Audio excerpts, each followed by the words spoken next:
നമസ്കാരം. നമ്മുടെ പ്രധാനമന്ത്രി, prime minister, Indian prime minister, ഞാൻ അത്രയേ പറയുന്നുള്ളൂ, ഇന്ത്യൻ പ്രൈം മിനിസ്റ്റർ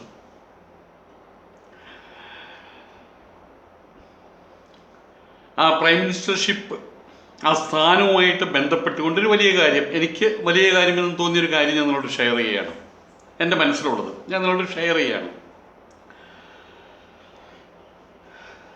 കഴിഞ്ഞ 5-ാം തീയതി ശ്രീരാമക്ഷേത്രത്തിന് അവിടെ തറക്കല്ലിടുക, നമ്മൾ തറക്കല്ലിടുക എന്ന് പറയും, അവിടെ ഭൂമി പൂജ എന്ന് പറയും, ഏതായാലും നിർമ്മാണ ഉദ്ഘാടനം അവിടെ നിർവഹിച്ചു. അന്ന് നമ്മളുടെ ഭാരതത്തിൻ്റെ പ്രധാനമന്ത്രി അവിടെ പോവുകയുണ്ടായി. നമുക്കെല്ലാവർക്കും അറിയാം, ഞാനിനി പ്രത്യേകം പറയേണ്ട ആവശ്യമില്ല. അത് വളരെ പ്രാധാന്യമുള്ളൊരു കാര്യമാണ്, അല്ലെന്ന് പറയുന്നില്ല. കാരണം ഒരു ദേശീയ പ്രാധാന്യമുള്ളൊരു കാര്യമാണത്, അല്ലാന്ന് ആർക്കും പറയാൻ പറ്റില്ല. കാരണം അതിനെ ചുറ്റിപ്പറ്റി ഉണ്ടായിട്ടുള്ള സർഗാത്മകവും അതുപോലെ വിപരീതാത്മകവുമായിട്ടുള്ള കാര്യങ്ങൾ നമുക്കെല്ലാവർക്കും അറിയാം. ബാബറി മസ്ജിദ് പൊളിച്ച് അതിൻ്റെ മേലെയാണ് ശ്രീരാമക്ഷേത്രം വരുന്നത്.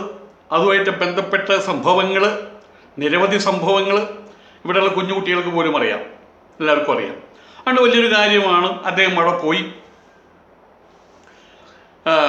ഇന്ത്യൻ പ്രൈം മിനിസ്റ്റർ അവിടെ പോയി, നല്ല കാര്യം.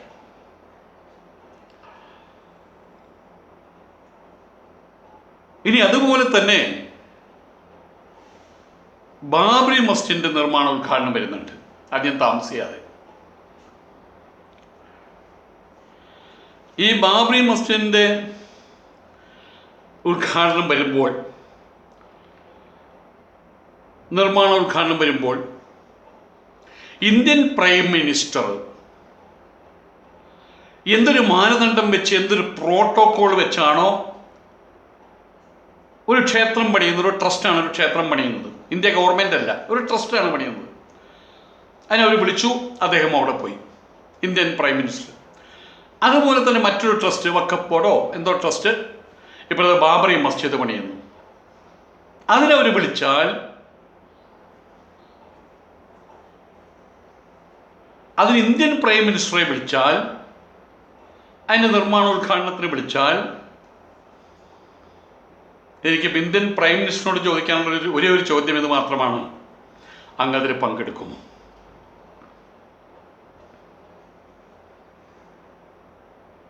യു പിയിലെ പ്രൈം മിനിസ്റ്റർ,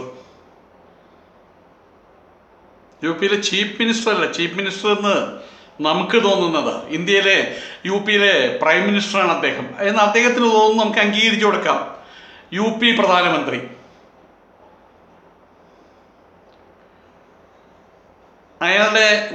അയാളുടെ ബാഹ്യമായിട്ടുള്ള വലുപ്പത്തിനനുസരിച്ച് തന്നെയാണ് അയാളുടെ ആന്തരിക വലുപ്പം എന്ന് അദ്ദേഹം തെളിയിച്ചു. എല്ലാവരും അവിടെ കൂട്ടം കൂടി നിൽക്കുന്ന സമയത്താണ് വലിയൊരു പ്രഖ്യാപനം, അഭിമാനം ഇങ്ങനെ ജ്വലിച്ചു നിൽക്കുന്ന ഒരു സാഹചര്യത്തിൽ അങ്ങനെ പ്രഖ്യാപനം, അദ്ദേഹത്തിന് ഉൾപ്പുളകമുണ്ടായൊരു പ്രഖ്യാപനം, മറ്റുള്ളവർക്കും ഉൾപ്പുളകം ഉണ്ടാകുമെന്ന് കരുതിയിട്ടുണ്ടായിരുന്ന അദ്ദേഹത്തിൻ്റെ പ്രഖ്യാപനം: ഞാൻ ബാബറി മസ്ജിദിൽ പോകില്ല. ഇനി അയാൾ ഒരു മസ്ജിദിലും പോകാൻ പാടില്ല. അല്ലെങ്കിൽ തന്നെ മറ്റൊരു കാര്യം, അങ്ങനെ ഒരാൾ അവിടെ ക്ഷണിക്കാതെ തന്നെ കയറി ചെന്ന് കഴിഞ്ഞാൽ, ബാബറി മസ്ജിദിന്റെ നിർമ്മാണോദ്ഘാടനം നിർവഹിക്കുന്ന സമയത്ത് അവിടെ ഇനി കയറി ചെന്നു എന്നിരിക്കട്ടെ, ആർക്കും വലിയ സന്തോഷമൊന്നും ഉണ്ടാവില്ല. അദ്ദേഹം അല്പത്തരം കാണിച്ചു അവിടെ.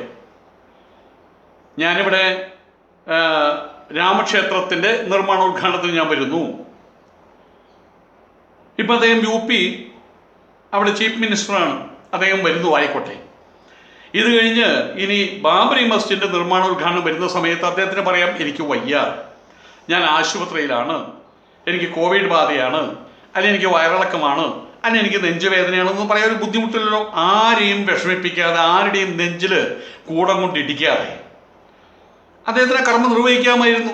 ബാബറി മസ്ജിദിൽ പോകാതിരിക്കുക എന്ന കർമ്മം നിർവഹിക്കാമായിരുന്നു. ഇങ്ങനെ അനാവശ്യമായിട്ട് കോറി വരയ്ക്കേണ്ട ഒരു ആവശ്യം ഉണ്ടായിരുന്നില്ല. അത് വലിയ തെറ്റായിപ്പോയി, അല്പത്തരമായിപ്പോയി.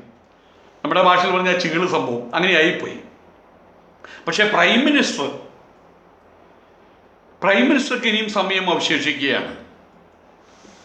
ഈ ആദിത്യനാഥ് യോഗി പറഞ്ഞ പോലെ അദ്ദേഹം പറയുമോ, ഞാൻ ഇന്ത്യൻ പ്രൈം മിനിസ്റ്ററാണ്, അതോടൊപ്പം ഞാൻ ഹിന്ദു ലീഡറാണ്. ആയതുകൊണ്ട് തന്നെ എനിക്ക് ഹിന്ദുക്കളുടെ ക്ഷേത്രത്തിന് മാത്രമേ പോകാൻ കഴിയുള്ളൂ, ക്രിസ്ത്യാനികളുടെയോ മുസ്ലിമുകളുടെയോ ക്ഷേത്രത്തിന് ഞാൻ പോകത്തില്ല എന്ന് പറയാൻ കഴിയുമോ അദ്ദേഹത്തിന്? അങ്ങനെയാണെങ്കിൽ ഇനി ഗൾഫ് നാടുകളിലൊക്കെ പോകുമ്പോൾ അവിടെയുള്ള ആളുകൾ, ഇവിടെ സ്വാമിനാരായണൻ, അവിടുത്തെ സന്യാസിമാർ വളരെ മഹോന്നതരാണ്. അവർ സന്യാസ പരമ്പരയിൽ വളരെ ഔന്നിത്യത്തിൽ നിൽക്കുന്നതാണ് മറ്റേ സ്വാമിനാരായണൻ എന്ന് പറയുന്നത്. അവരേക്കും പോയ പോലെ ഇദ്ദേഹത്തെ അവിടെ ഗൾഫ് നാടുകളിലേക്ക് വിളിച്ച് അവിടെ ഏതെങ്കിലും ഗ്രാൻഡ് മോസ്കിലേക്ക് എവിടെയും വിളിച്ചു കഴിഞ്ഞാൽ ഇല്ല, എനിക്ക് വരാൻ കഴിയില്ല എന്ന് പറയേണ്ടി വരില്ലേ? ഇവിടെ ബാബറി മസ്ജിദ് തള്ളിക്കളഞ്ഞാൽ, ബാബറി മസ്ജിദിൽ പോകാതിരുന്നാൽ രാമക്ഷേത്രത്തിൽ പോകുന്നില്ല, അതൊരു അമ്പലത്തിൻ്റെ കാര്യമാണ്, ഇന്ത്യൻ പ്രധാനമന്ത്രിക്ക് എന്ത് കാര്യം എന്ന് പറയാമായിരുന്നു. അങ്ങനെ പിന്നെ ബാബറി മസ്ജിദിലും പോകേണ്ട ആവശ്യമില്ല. പക്ഷെ ഇവിടെ പോകുമ്പോൾ അവിടെ പോകില്ല എന്ന് പറഞ്ഞ് ഡിസ്ക്രിമിനേറ്റ് ചെയ്യുന്നത് അതൊരിക്കലും ശരിയായിട്ടുള്ള കാര്യമല്ല.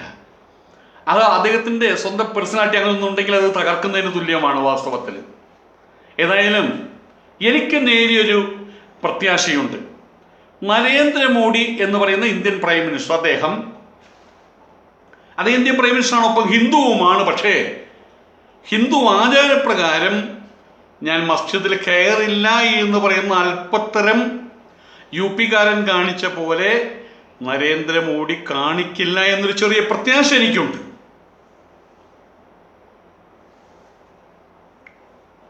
ആയതുകൊണ്ട് തന്നെ ഞാൻ ഹിന്ദുവാണ് എന്നുള്ള അഭ്യത വെച്ചുകൊണ്ട് ഞാൻ മസ്ജിദിൽ കയറില്ല എന്ന് പറയില്ല എന്നുള്ള ആ ഒരു മനസ്സ് വെച്ചുകൊണ്ട്, നിറഞ്ഞ മനസ്സോടുകൂടി, സത്യസന്ധമായ മനസ്സോടുകൂടി, സ്നേഹപൂർണം, ഇതിലൊരു യാതൊരു കുബുദ്ധിയുമില്ല, ഒരു മുന വെച്ചിട്ടല്ല ഞാൻ സംസാരിക്കുന്നത്. എൻ്റെ മനസ്സിൽ ആഗ്രഹമാണ് പറയുന്നത്. ഇന്ത്യൻ പ്രൈം മിനിസ്റ്റർ എന്നുള്ള നിലയിലെങ്കിലും നരേന്ദ്രമോദി എന്ന് പറയുന്ന ശൂദ്രനായിട്ടുള്ളൊരു ഹിന്ദു വംശത്തിൽ ഏറ്റവും താഴെയാണ് അദ്ദേഹം. അങ്ങനെ ചില പ്രശ്നങ്ങളൊക്കെ ഉണ്ട്, അതിൽ പലർക്കും ബുദ്ധിമുട്ടില്ലാതിരിക്കില്ല. കാരണം ഈ പൂജകർമ്മങ്ങളൊക്കെയും ചെയ്യേണ്ടത് വാസ്തവത്തിൽ ഇവിടെ മറ്റേ തന്ത്രസമുച്ചയത്തിൽ എഴുതി വെച്ചിട്ടുണ്ട്. കുളാർണവത്തിൻ്റെ സംസ്കൃതം മലയാളീകരിച്ച് എഴുതിയിട്ടുള്ളതാണ് തന്ത്രസമുച്ചയം. വിപ്രകുലീന കൃതസംസ്കൃതി ഔഗഹ സുധീതവേദാഗമ തത്വവേത്ത വർണ്ണാശ്രമാചാര പരോധീക്ഷക ദക്ഷസ്തപസി ഗുരുരാസ്തികോസ്തു അർത്ഥൻ മുഴുവൻ പറയാൻ പറ്റില്ല. ഇങ്ങനെയുള്ള ഒരാൾക്ക് അവിടെ ചെയ്യാൻ പാടുള്ള നിയമം ഒക്കെയാണ് ഗുണധാരികൾ. പക്ഷെ അദ്ദേഹം മതിച്ചു തൽക്കാലം മിണ്ടാൻ പറ്റില്ല. ഈ സാധനം കേരളത്തിൽ ചെയ്യാൻ പറ്റില്ല. കേരളത്തിൽ നരേന്ദ്രമോദി എന്ന് പറയുന്ന ആൾ വന്ന് ഈ കല്ലുമ്പോൾ തൊട്ട് കഴിഞ്ഞാൽ ഇവിടുത്തെ എന്തായാലും പറയുക തന്ത്രി വർഗങ്ങൾ അവർ വലിയ ലഹളയുണ്ടാക്കും. അത് വേറെ കാര്യം, നമ്മളിപ്പോൾ ചർച്ച ചെയ്യേണ്ട വിഷയമല്ല അത്. ഏതായാലും ഞാനൊരിക്കലൊരു ക്രമമില്ലാതെ സംസാരിക്കില്ല, മുന വെച്ചിട്ടും കുബുദ്ധിയോടുകൂടി സംസാരിക്കുകയല്ല ചെയ്യുന്നത്. എൻ്റെ മനസ്സിലൊരു ആഗ്രഹം, സത്യസന്ധമായിട്ടുള്ള ആഗ്രഹം പറയുകയാണ്, ഇന്ത്യൻ പ്രൈം മിനിസ്റ്റർ എന്ന നിലയിൽ അങ്ങ് മസ്ജിദിൽ പോകണം. ഇനി മറ്റൊരു കാര്യം കൂടി പറയാം, കടത്തി പറയുകയാണ്, ക്ഷണിച്ചിട്ടില്ലെങ്കിലും പോകണം. കാരണം ഏതെങ്കിലും കാരണവശാലും ക്ഷണിക്കാതിരുന്നാൽ അതിന് കാരണമുണ്ട്. ഞാൻ പറയാതെ തന്നെ അറിയാം. അവരുടെ മനസ്സിലെ നെരിപ്പോട് അത് ചെറുതല്ല. അത് നെരിപ്പോടെന്ന് പറയാൻ പറ്റില്ല, ആളിക്കത്തുന്ന അഗ്നിയാണ് വാസ്തവത്തിൽ, അണഞ്ഞു പോയിട്ടില്ല. ആയതുകൊണ്ടൊരു പക്ഷേ നരേന്ദ്രമോദി എന്ന് പറഞ്ഞ RS കാരൻ ചിലപ്പോൾ ക്ഷണിച്ചു എന്ന് വരില്ല. അങ്ങനെ തന്നെയാണല്ലോ പ്രൈം മിനിസ്റ്ററും. ക്ഷണിച്ചിട്ടില്ലെങ്കിലും പോകാൻ അങ്ങേക്ക് കഴിയുകയാണെങ്കിൽ ഭാരതത്തിൻ്റെ മുഖം മറ്റൊന്നായിട്ട് മാറും. ഇന്ന് കുറേ കീലൊഴിച്ച പോലെ അവിടെ ഇവിടെ പാണ്ടും ചൂണ്ടുകളുണ്ട്. കാലാകാലങ്ങളായിട്ട് ഇവിടുത്തെ മുസ്ലിം സമുദായത്തിൻ്റെ ഉള്ളിൽ വീണ ആ തീജ്വാലയുണ്ടല്ലോ, നെരിപ്പോടെന്നല്ല മുമ്പ് പറഞ്ഞ ഒരാളിക്കത്തുകയാണ് ഇപ്പോൾ. പ്രത്യേകിച്ച് ബാബറി മസ്ജിദ് തകർത്ത് തരിപ്പണമാക്കിയ ആ നിമിഷം മുതലുണ്ടായ ആ അഗ്നി ഒരു പരിധിവരെയെങ്കിലും അതിൽ നിന്ന് വെള്ളമൊഴിച്ച് തണുപ്പിക്കാൻ, ഒന്ന് അടക്കാൻ ആവില്ലേ അങ്ങേക്ക്? ഇവിടെയുള്ള മുസ്ലിം സമുദായത്തിൽ അമ്മ പെങ്ങന്മാർ, ഇവിടെ ചെറുപ്പക്കാർക്ക് ഭയമില്ല, പുരുഷന്മാരിൽ ഭൂരിഭാഗത്തിനും ഭയമൊന്നുമില്ല. കാരണം അവരുടെ രീതി അതാണ്, അങ്ങനെ പഠിച്ചിട്ടുണ്ട്. എതിരാളികൾ വരുമ്പോൾ പിന്തിരിഞ്ഞ് ഓടുന്ന, അങ്ങനെയല്ല അവരുടെ പ്രവാചകൻ പഠിപ്പിച്ചിട്ടുള്ളത്. പ്രവാചകന് ശേഷം വന്ന അനുയായികൾ അങ്ങനെയല്ല പഠിപ്പിച്ചത്. അവർക്ക് ഭയമില്ല, ജീവഭയം പോലും ഇവർക്കില്ല, പ്രാണഭയം പോലും ഇല്ല. പക്ഷേ അവിടെ അമ്മ പെങ്ങന്മാരും കൊച്ചുകുട്ടികൾക്കും ഒരു പരിധി വരെ അവർക്ക് വേവലാതി ഉണ്ട്. ചെറുപ്പക്കാർ പറയുന്ന പോലെ വിധി പോലെ വരട്ടെ, അള്ളാഹു നിശ്ചയിച്ച പോലെ വരട്ടെ എന്ന് പറയാൻ ചിലപ്പോൾ അവർക്ക് കഴിഞ്ഞെന്ന് വരില്ല.